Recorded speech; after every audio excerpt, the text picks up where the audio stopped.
Tadbirkorlarni qo'llab-quvvatlash, ularga qulay biznes muhitini yaratish prezidentimizning doimiy e'tiborida. Shu kunlarda davlatimiz rahbarining topshirig'iga muvofiq banklar va boshqa tegishli tashkilotlar mutasaddilari tadbirkorlar faoliyatida duch kelayotgan muammolarni o'rganib, tezkor bartaraf qilish choralarini ko'rishmoqda. Hozirgi lavhamizda bu borada Infinbank tomonidan qilinayotgan ishlar xususida so'z boradi.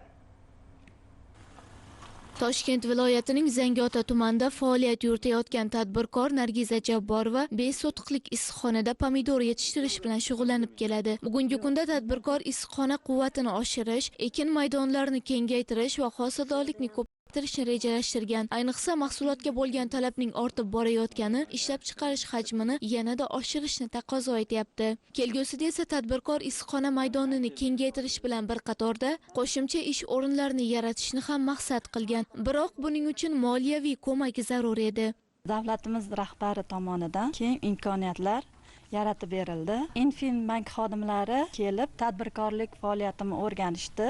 Men tadbirkorligimni yanada rivojlantirish uchun menga qo'shimcha mablag' kerak edi. Zarur mablag'ni ajratishadigan bo'lishdi. Mahalla bankiri va mahalla agenti birgalikda xonadoniga kelib o'rgandik. O'rganish jarayonida Jabborova Nargiza opaning uyida 5 sotik issiqxona borligi va uni kengaytirish bo'yicha kredit mablag'lari zarurligi aniqlandi. Bu bo'yicha bank xodimlari tomonidan ijobiy hal qilinib, tadbirkor talab qilingan kredit mablag'lari ajratib berildi.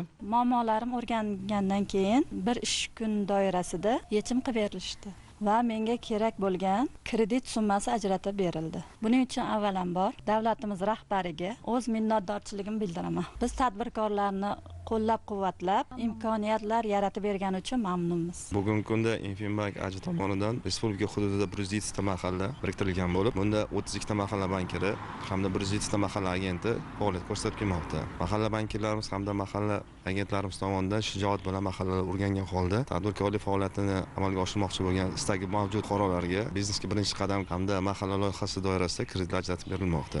O'zini o'zi band qilgan fuqarolar soni ko'paydi, ishsizlar soni ancha qisqartirilmoqda. Mahallalarning rivojlanishiga ulkan hissamizni qo'shib kelmoqdamiz.